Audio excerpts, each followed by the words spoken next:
Welcome back to the channel, everyone. We got this spreader backed up to the shop here. Parts came in for it. We got 2 new spinners, a new shaft if we need it, and 2 new bearings for the bottom. I'll show you guys what happened here.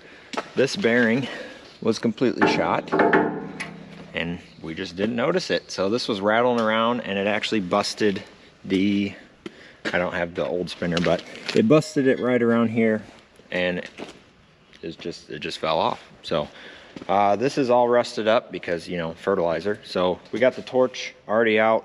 We're gonna try and torch this hub off and save the shaft if we can.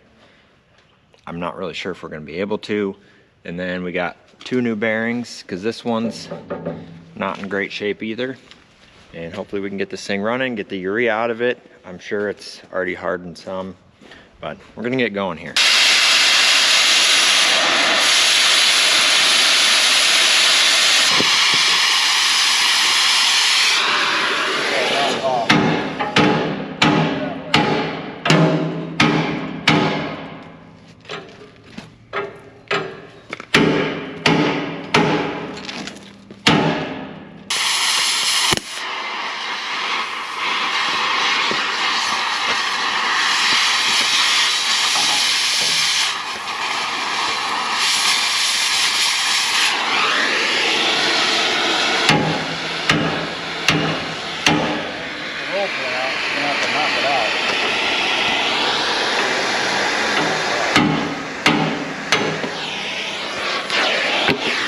We got the hub off, but there's a roll pin that goes through there to keep it from falling off if the set screw comes loose. So we were just smashing that because it was so hot. We're gonna grind it smooth and try to hit it out with a punch. Hopefully that'll work, otherwise we'll just have to drill it, I guess.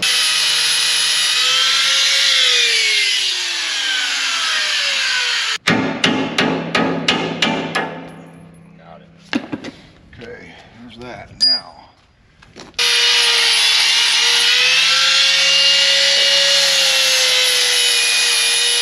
We got everything apart. We're just trying to get everything cleaned up so we can put that bearing back on. We're gonna have to find some new bolts because the old ones broke and it didn't come with new ones. So, came apart a lot easier than I thought it would. Okay, where are we hitting here? Up there? Yeah, I think we gotta clean up the groove where the key goes. Found some bolts. Come to find out they're the same carriage bolts as gauge wheels on a Kinze planer. And we had some spares from when we had a Kinze planer, so that worked out. I think we're just gonna try and get this side fixed for now and get this thing emptied because we've got some other things to do, and we'll fix this on a rainy day someday. So.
Got this side fixed.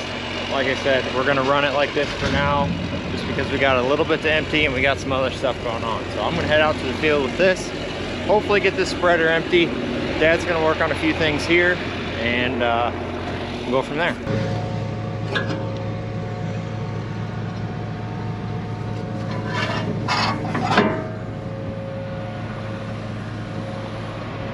All right, I hope this goes better than last time I tried it. Got my rate set. We're just gonna be spreading 100 pounds on this rye that we've got seeded on sand hills. So what happens when you plant rye is it picks up all the nitrogen that's in the soil. Well, not all of it. It takes up some nitrogen and it kind of displaces it, and it's not available to the crop until after the rye decays. So this particular farm is going back to corn. So we need to put some nitrogen down That way there is some nitrogen for the corn before this rye starts to decay. Otherwise it'll struggle until it can get a hold of that nitrogen. When you plant beans into rye, it doesn't really matter because beans produce their own nitrogen because they are a legume. And that's why a lot of people don't really put rye in front of corn. But on the sand hills, this is the best cover crop to put in because it overwinters, it holds the sand from blowing, and it adds a lot of organic matter to the soil. So we're gonna get going here. PTO on.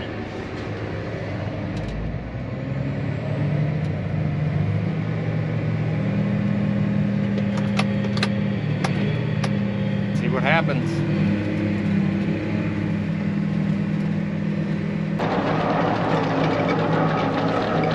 That is a lot quieter now that it's actually got a bearing in the bottom. That's amazing. Amazing how that happens. All right, so let's see what we got on the ground here. I'm kind of guessing on my rate. I don't know if you watched a couple videos ago. These things kind of a crapshoot on getting it set. But yeah, we got urea on the ground. Actually looks pretty good. It's a pretty nice pattern. I'm sure you guys can't see it in the video.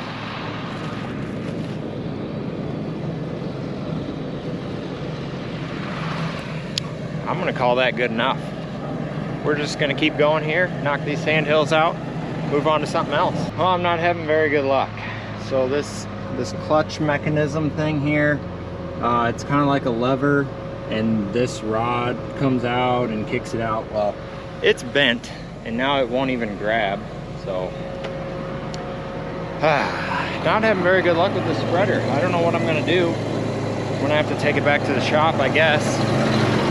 The problem is I've got other things that I need to be doing. I don't really have time to deal with this right now. So I think what I'm gonna have to do is probably just back this thing in a shed somewhere and just hope that it doesn't turn into concrete in the box, because I don't really have time to mess with it right now. I think I can just straighten that out and get it to work. Yeah. I'm gonna head back, put this thing in the shed, and figure out what we're gonna do next. All right, so I said I wasn't gonna worry about it today, but changed my mind. I think we can get it fixed relatively easy. This piece right here is bent. So I think if we just heat that and maybe smack that with a hammer, we can straighten it out enough that we can get it back where it needs to go. So we're gonna try it. Okay, instead of hitting it with a maul, we got this long shaft. Dad's gonna heat on it, and we're gonna see if we can pry that bottom out. We think that might work better.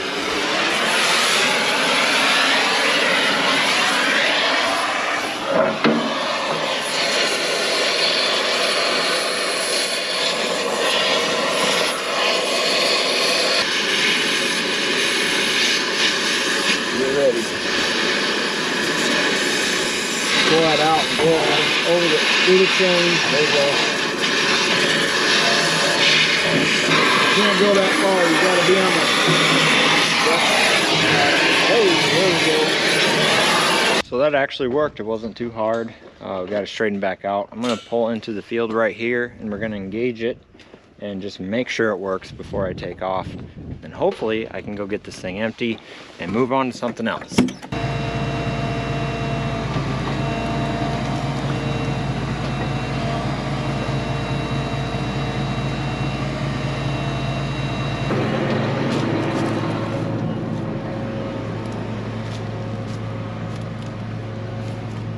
Still jumping?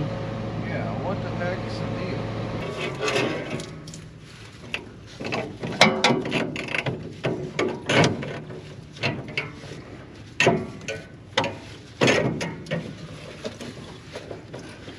The problem is that's gonna spin on us.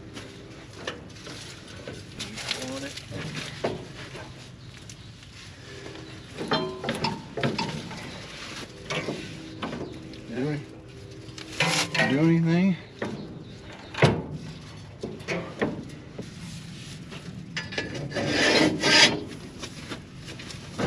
Ready?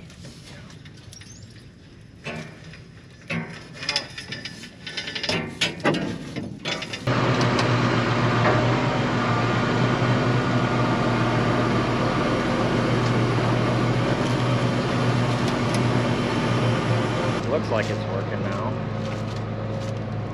Am I right? we'll try it. So you probably there, you can try it. You just run it off here. I suppose I could. Wait, you got problems? So you probably couldn't see much from that video, but this clutch lever was bent just enough and it's somewhat wore out that it had enough of a gap that it would just kind of slip through. So we bent it as much as we could and got it to where it's tight again. I don't know how long it'll last like that, but it's working for now, so we're gonna try it, I guess.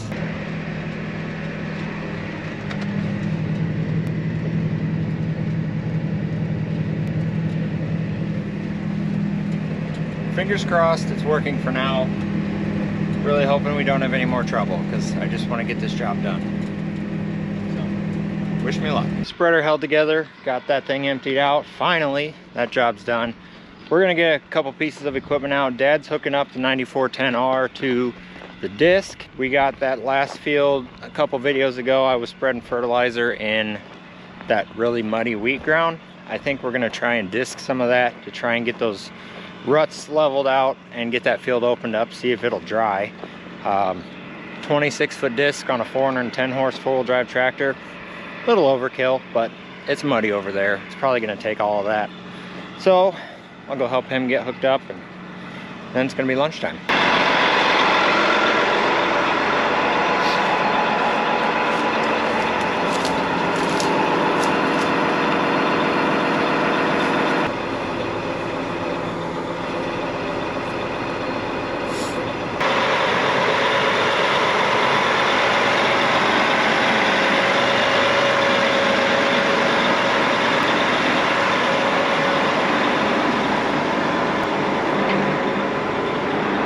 Well, it's well after lunch. It's 3 o'clock now. We kind of got busy doing a couple things around Dad's house, and we were actually looking at the weather and the wind. It's a really nice day to start spraying, but our sprayer trailer isn't quite ready. We still have to flush the tanks out. Dad's at home working on that right now. I'm gonna stretch this garden hose out. That's why I was crawling around underneath these semi-trailers. And I'm gonna put a little bit of water in the sprayer and flush out what's left of the antifreeze that we put in it to winterize it and get that thing going. Already topped it off with fuel. It's all greased except for the boom. I need to grease the boom, check my nozzles, make sure I got the right ones on, and get that thing going.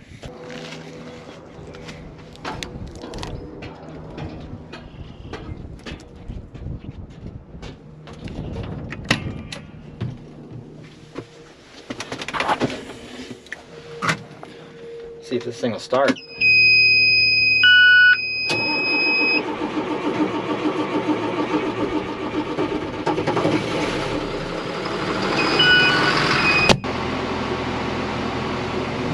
Looks like the neighbors are planting. I'm guessing that's soybeans because I think they got saddle tanks on their corn planter tractor, but things are starting to happen around here.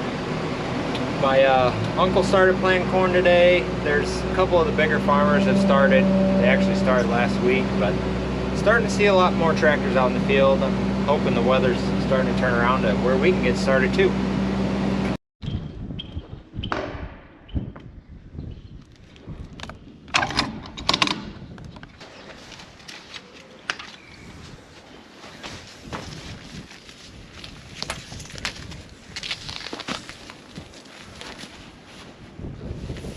I had to put my coat back on.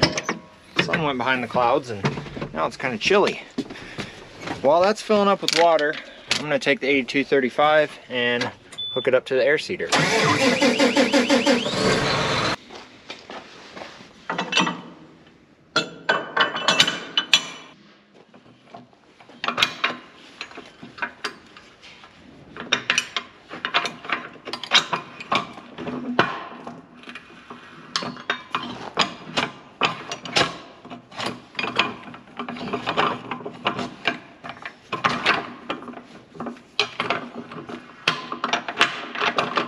All right, so if you guys remember, last year we ran this air seeder on our 8400.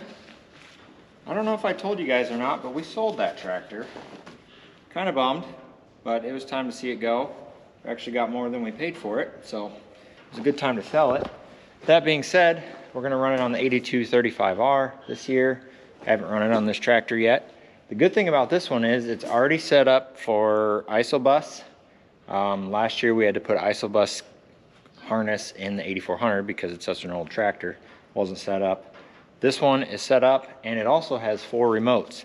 8400 only had 3, so I wasn't able to use my markers.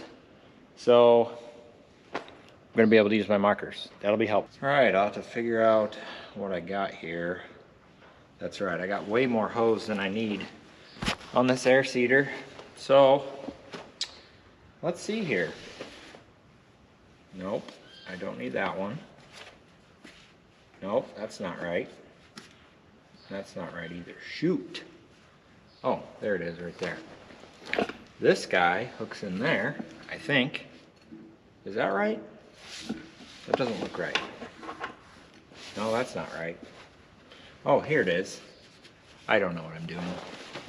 This guy hooks into here. This guy hooks into here. Just like that. I do know that for a fact. Now hopefully I got these hoses in the holder right. Okay, so it looks like I got my markers wrapped up, so that should be good. This one should be blower, so I'm gonna put that in number 4.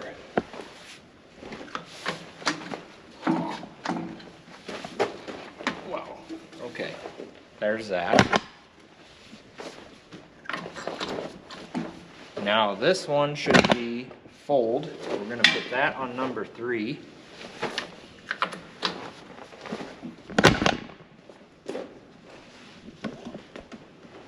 Fold number 3.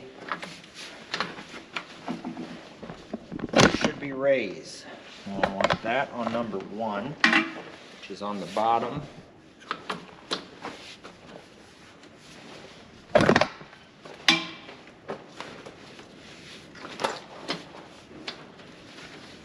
Doesn't feel like it went in.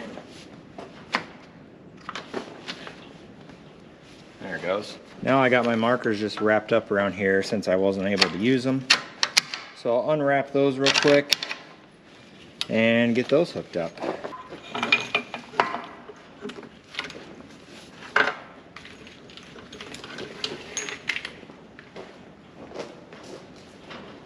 And the markers I want on number 2. This is all just kind of personal preference things. That's kind of how I like it. Next is lights. Come out of there. Well, that is all tangled up. So here's a little trick I learned from, I don't know, some kind of farm magazine. Take an old V-belt, loop it around your hoses, and you can hook it on your top link. It kind of holds them and supports them, keeps them from getting all tangled up. I like to run my cabling through a different loop. This is just a piece of rope. That way they don't get, because this will get pretty tight because of the way the hose is. I don't want them to get pinched in there. This one I'm going to pull back into the cab a little bit so there's not so much slack. And then we should be good to go. I don't know if I'm going to pull this thing out yet because we don't really have any room in the yard. But I gotta check the tires and grease it, and it really shouldn't need much. Cleaned it out last year, make sure our hoses are right, and kind of get it somewhat set, and it should be ready to go. I'm kind of toying with the idea of planting some beans tomorrow. I'm not sure if I'm gonna get to it. Just depends if we get the sprayer going and how much spraying we actually do. So, I don't know. I'd like to try some. I haven't ever really, I don't think we've ever planted beans in April, so I'd like to try some, just a little bit, see what happens.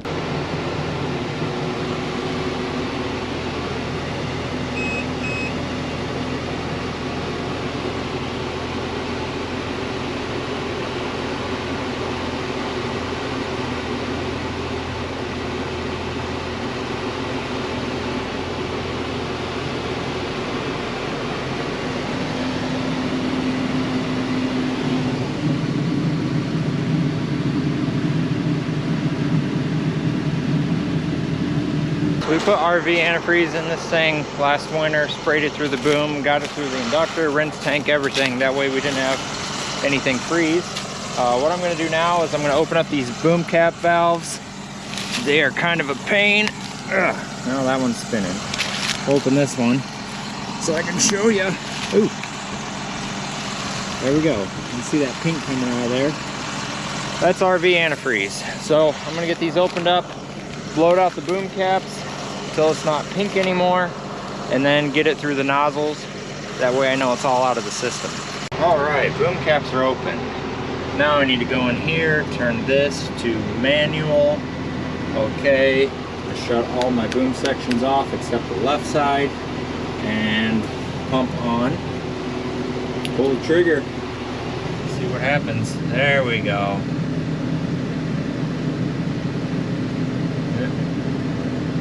So I'm just gonna do one section at a time, get them flushed out, and then I'm gonna close them all, open up the nozzles, get those flushed out, and make sure I got the right nozzles on that I want. So I got all those flushed out. I went out and shut all my valves. So now what I'm gonna do, this is a little trick I kind of picked up working with this monitor. So what I can do is I can set this on manual, make sure my pump is off, turn the master switch on. I'm gonna bump up my pressure a little bit to like 150-ish. Yeah, 135. That's close enough. So now what I can do is I can go outside and I can turn my pump on from the side of the machine. That one. Now I can come and individually open up these nozzles, make sure they're spraying good. If they need to be cleaned out, I can clean them out. All you do is turn them. Should be spraying. What's going on here? Hold that thought. I forgot to turn my boom switches back on. So then I can turn each one, make sure it's spraying good, shut it back off, go to the next one, make sure it's spraying good, shut it off, and just keep going. That way I don't waste a whole bunch of water and I don't have to worry about running out of water in the middle of this. See, now there's the one that's plugged up. I'm gonna take it off. Yep, looks like there's some gunk in there. Sometimes if you just go like that, it'll clean them out. Just like that. Got all my nozzles cleaned out. Now I'm just blowing the rest of the water out. Looks like I got a couple nozzles, 2 on that, 3 on that side that plugged up again. I'll have to go through them. That's always a never-ending battle, trying to keep them things unplugged. But now that I got it unfolded, looks like I'm out of water now. I'm gonna grease the boom, and this thing will be ready to go. All right, I think that's gonna do it for this video. Got a few things done today. Wasn't really sure what we were gonna get into. Number one job was getting that spreader fixed and getting that thing emptied out before we got busy planting corn. And then it would just get pushed to the back burner and that urea would be a brick. So glad we got that done. Also got the sprayer ready to go. Wasn't expecting to get that done. Hopefully we can start spraying tomorrow if the weather is okay. It's gonna get pretty chilly tonight. We don't like spraying when it's cold because the plants need to be actively growing to take in the herbicide. That way they die. So if it's warm enough, not too windy, we're hopefully gonna start spraying tomorrow. Got a few issues to work out with the spray trailer, and hoping we can get that fixed and get moving. Really want to start planting corn next week, and if we miss this rain this weekend, we should be able to. So thanks for watching, and we'll see you on the next one.